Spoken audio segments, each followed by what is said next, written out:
Hola, buenas noches ya. El día de hoy vengo a grabar mi video para la fase de síntesis de historia. Y pues bien, vengo a hablar de dictadores y de uno en concreto que se relaciona con nuestro queridísimo llamado Hitler. Foto por acá. Vengo a hablarles de Ferdinand Marcos, un dictador que estuvo en la época 1965 a 1986 en el territorio de Filipinas. ¿Y qué es Filipinas? Pues bueno, Filipinas es un país al sur de Asia, en el Pacífico Occidental. Dejemos eso claro por ahora. ¿Quién fue este señor Ferdinand Marcos? Pues bueno, fue un dictador, el peor dictador que ha tenido Filipinas, y el único que ha tenido Filipinas. Pues bien, todo empezó, obviamente después de la época de Hitler, en 1965, cuando ascendió por primera vez al poder. Quedémonos hasta ahí. Bien, hablemos un poco de Hitler. Hitler fue el creador del Holocausto nazi y la Segunda Guerra Mundial. ¿Y qué tienen en común Hitler y Ferdinand? Pues bueno, ambos, antes de llegar a lo que es el poder presidencial, estuvieron antes en cargos del Estado. Por ejemplo, Ferdinand Marcos, antes de llegar a ser presidente, en 1945 pasó a ser ayudante del primer presidente de la República Independiente de Filipinas, Manuel Roxas. Luego fue miembro de la Casa de Representantes durante 10 años y luego formó parte del Senado. Aparte de eso, hay que sumar que también fue político y abogado en el periodo de 1950. Básicamente, tuvo un largo recorrido político antes de llegar a ser su dictadura barra monarquía, barra país bajo una autocracia. Pues bien, también tuvo un pensamiento político bastante autocrático y en cierto punto hasta fue conservador, al principio del partido obviamente. Y pues bueno, hablando más sobre lo que fue Ferdinand, durante su primer mandato presidencial realmente se ganó el apoyo del pueblo, pues hizo reformas en lo que fue la economía del país, los recursos agrarios y la infraestructura de lo que es Filipinas. Con eso se ganó al pueblo. Luego, en su segunda reelección, sí tuvo que enfrentar bastantes revueltas estudiantiles y problemas en las guerrillas del país. Ya fue para el periodo de 1972 cuando Ferdinand decidió crear una ley marcial y una reforma en la constitución política del Estado de Filipinas, con la cual ganaba el poder del senador y aparte el primer ministro y de las Fuerzas Armadas del país.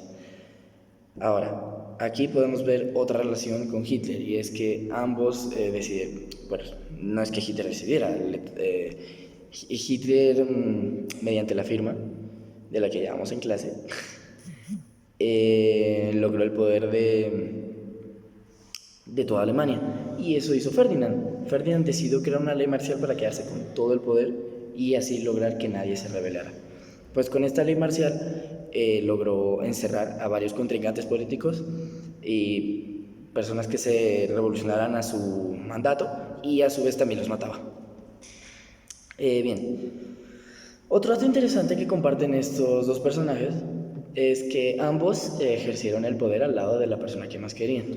Ferdinand Marcos al lado de su esposa Iranda Marcos, hacía todas sus decisiones políticas. Cada decisión que tomaba mediante su dictadura barra monarquía era con ella. Ahora también, Ferdinand Marcos tuvo un gran contrincante llamado Benigno Aquino. Y este principalmente fue su contrincante porque para ganar, Ferdinand Marcos mató a Benigno Aquino.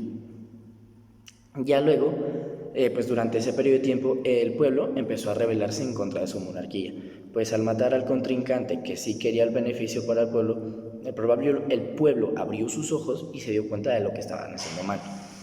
Ya fue para la época de 1980 en donde Corazón Aquino, esposa de Benigno Aquino, decidió tomar el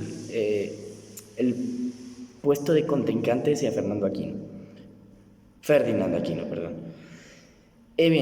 Hablando un poco sobre Corazón Aquino, ella fue presidenta de Filipinas de 1986 a 1993. Y un dato curioso de esta es que fue la primera mujer en todo Asia en ejercer un poder presidencial y lo ha sido hasta la fecha. Sigamos. Entonces, una vez Ferdinand tenía el poder de los grupos armados del país, realmente tenía un poder absoluto y hacía que fuera difícil que alguien se rebelara en contra de su monarquía.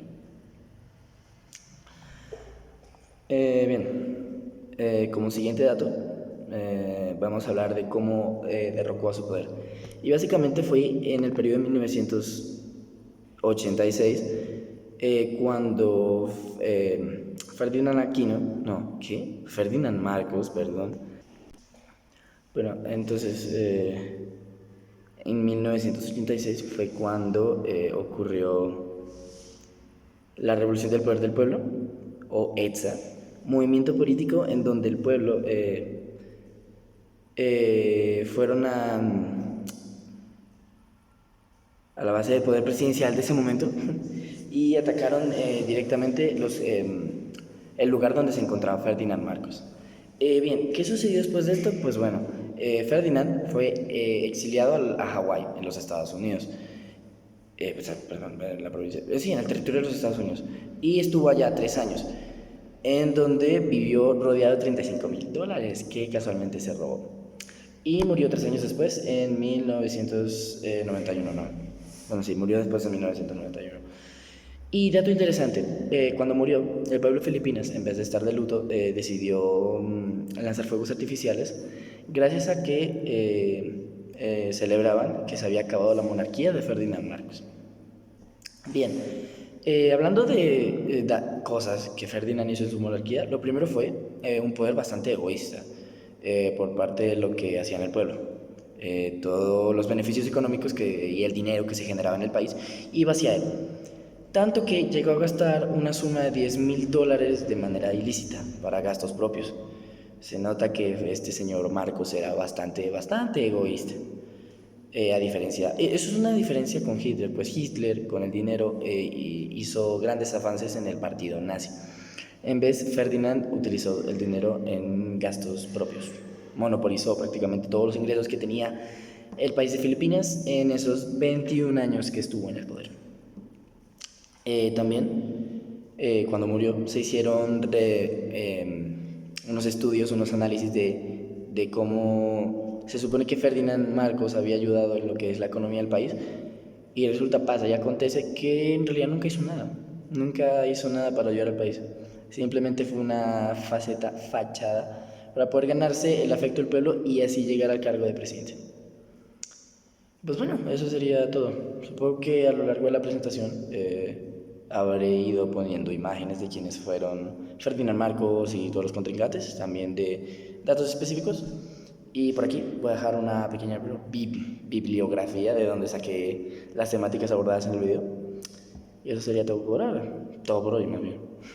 Pero muchas gracias, mi nombre es Diego Seche, para los que se les olvidaron, y muchas gracias por su atención.